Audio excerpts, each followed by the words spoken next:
Lumière sur l'association La Braillotte, créée en 2015 pour mettre en valeur et défendre l'identité de la Franche-Comté.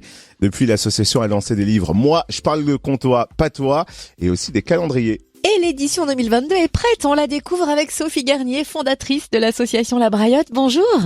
Bonjour à tous. Alors je vous propose de faire un petit flashback, on va revenir au tout début. Comment est née l'association La Braillotte ? Eh bien, c'est né d'une volonté de plusieurs personnes de promouvoir le parler comtois. Quand j'entends parler comtois, c'est toutes ces petites expressions qu'on a chez nous, qu'on a l'impression que c'est le parler français. Puis dès l'instant où on quitte un petit peu notre Franche-Comté natale, on se rend compte que les gens parlent pas tout à fait comme nous, ou alors du moins c'est nous qui ne parlons pas vraiment comme eux. Et donc c'était une volonté de rattrouper, comme on dit chez nous, un petit peu tous ces mots et ces expressions.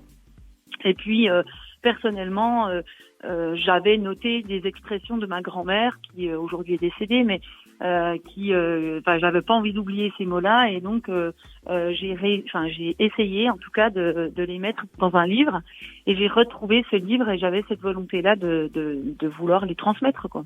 Vous avez publié 2 livres, Moi je parle comtois, pas toi. Ils sont toujours dispo, ils célèbrent le parler comtois. Mais de quelle manière et qu'est-ce qu'on retrouve précisément dans ces livres ?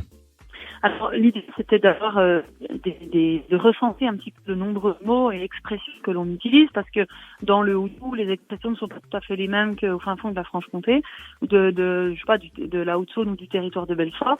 Donc c'est un petit peu une façon de faire un petit répertoire de ce qui existait, et puis surtout de pas faire un dictionnaire, c'est-à-dire de pas juste dire voilà les mots qui existent, mais les mettre dans un contexte. Et dans ce contexte-là, c'est toutes les expressions qu'on entend au fil des jours et des mois de l'année, des saisons, parce qu'en fait, quand on commence une conversation, on va commencer par parler du temps, puis après des coutumes, et voilà. Et l'idée, c'est vraiment de valoriser aussi toutes ces traditions, toutes ces coutumes qu'on a en milieu rural particulièrement. Et c'est ça que j'ai vraiment envie que ça ne disparaisse pas, quoi. Et vous proposez aussi depuis quelques années un calendrier comtois. Le 2002 est arrivé. Quels sont les ingrédients ? Les ingrédients, c'est toujours un peu pareil dans le sens où on a une grille mensuelle du calendrier tout au long de l'année. Il y a des expressions bien sûr franc-comtoises. On a des illustrations, et puis on a également 2 recettes, une salée, une sucrée, chaque année, de façon à apporter un petit plus dans ce calendrier. On peut dévoiler le nom de la recette sucrée ou faut Oui, pas ? on a le droit.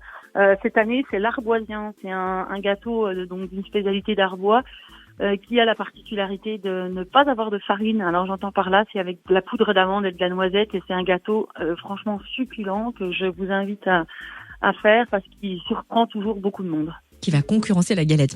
Des idées cadeaux Exactement. sympas et originales pour les fêtes de fin d'année. Où est-ce qu'on peut se procurer ces livres, calendriers et autres dérivés d'ailleurs que vous proposez ? Alors, dans tous les points de vente, je dirais, toutes les librairies et centres commerciaux de Franche-Comté, normalement, vous devriez le trouver assez facilement. Et puis, pour ceux qui ne souhaitent pas se déplacer, eh bien, ils ont la possibilité de faire un achat sur le site www.labraillotte.fr. On fait également des expéditions un peu partout en France et même dans le monde entier. Tous ces francs-comtois expatriés aiment bien acheter un petit peu de Franche-Comté avec ce calendrier ou avec ces livres. Et on ajoute qu'on peut vous suivre sur la page Facebook Ce qu'un franc-comtois dit. Merci Sophie Garnier, fondatrice de l'association La Braillotte. Ouais, merci à vous, vraiment merci beaucoup, et puis je vous souhaite de belles fêtes de fin d'année.